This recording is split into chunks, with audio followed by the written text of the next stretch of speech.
Hello, everyone. I want to tell you about this three-part framework that will keep you healthy and well. No matter what your age or your current medical condition, this three-part framework is your gateway to great health.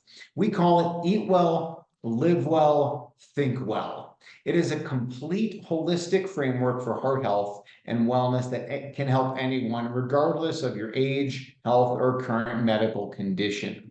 So let me explain to you how it works. Eat well is part one. We all like to talk about different food, but eat well relates to how you fuel your body. It relates to the food and beverages we drink and involves this whole concept of good nutrition. Let me address one thing right now. I love tasty, full flavored foods. Taste is very important to me. Eating healthy and nutritious does not mean eating bland, dull, tasteless foods. That's what Big Ag wants you to believe so they can sell you their cheap crap. Now that I have that out of the way, let's address reality again. Now, the single fastest way you can improve your overall health and well-being is how you feed your body. Feed it the right, most nutritious foods, and you are on your way to heart health. Feed it from the smorgasbord at your local convenience store, and you are doomed to illness. But there's a much better way. In the 100-Year Heart Club, we talk about the tips and strategies of the best foods to eat and what not to eat. But let me give you a couple tips right now. Number one, always eat organic food. Getting the garbage out of the food is very important. The pesticides, phthalates, other chemicals, artificials, get them out. Eat plenty of seafood and free-range grass-fed meats. Inside the 100-Year Heart Club, we dive deep into food and nutrition. We offer regular programming on healthy eating, live Q&A sessions with our nutritional experts, and we offer up a ton of tasty, healthy recipes for you to enjoy. More on this in just a minute, though. The next thing I want to talk to you about is live well, another very important category. This pertains to what we do in our daily lives. We live in this toxic, polluted world, and these toxins are killing us. Take your clothing, for example. Do you know most of it is killing you? Maybe not your clothing per se, but the laundry detergent you use to clean your clothes, the plastics, the phthalates, the parabens. I'm wearing organic clothing right now. The other stuff is full of toxic chemicals. You wash your clothes in the toxins, you're wearing the toxins, you wear them for 24 hours a day, and every single second it's getting into your skin. Your immune system is not equipped to deal with an overload of these toxins, and you become sick, either quickly or slowly. You just don't get better. So let me give you a tip. Use toxin-free laundry detergent like that sold by Dr. Bronner's. We use Salsuds. It cleans your clothes, keeps you away from dangerous chemicals. Great way to start.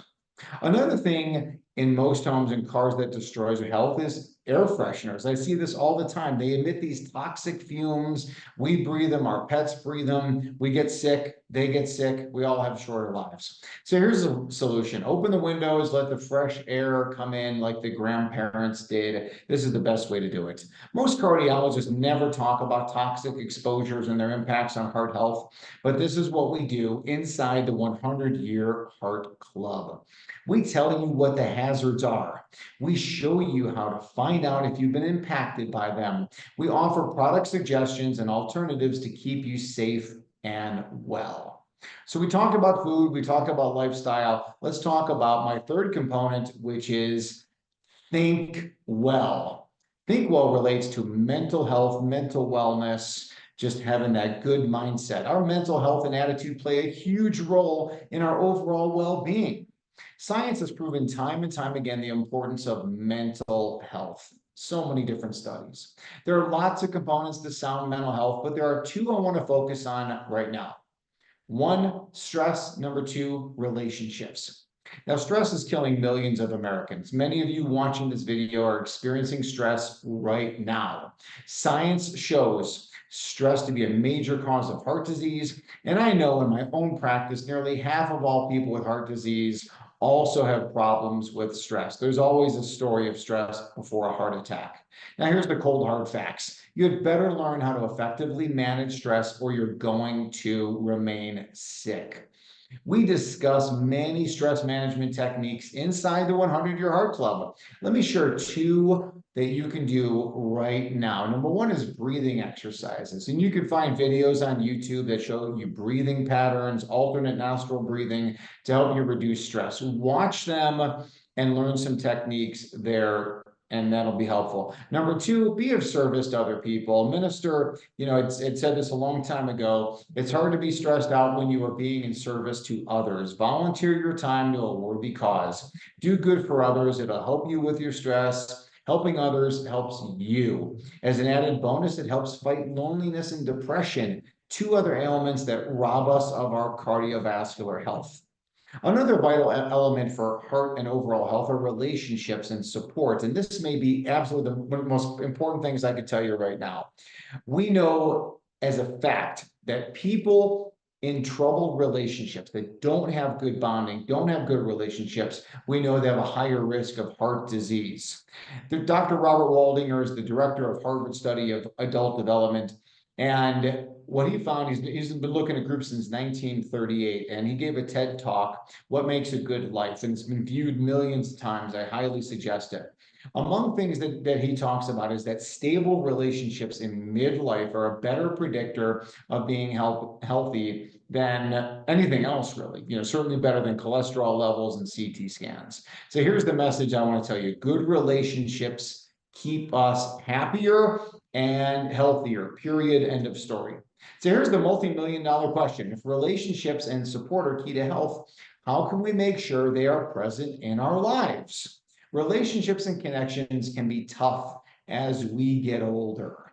We become more isolated in many cases once the kids leave the house. It's harder to meet new people, more difficult since COVID than ever. It can be difficult in rural areas. It can be difficult in big cities. I've grappled with this issue for nearly a decade, and I have finally found a solution for you. I started the 100-Year Heart Club. Not only is it a great place to get great health information about heart health, it's also a very supportive community to help us achieve our goals. It's a place to make meaningful connections that improve our health and enrich our lives. It's a place for meaningful interactions in an uncensored way without the scrutiny of Facebook, TikTok, Instagram, the government, YouTube. It's a private community powered by mighty networks. It's a community for your health and well-being. What I'd like to do next is learn more about it at naturalheartdoctor.com/community or the 100yearheart.club.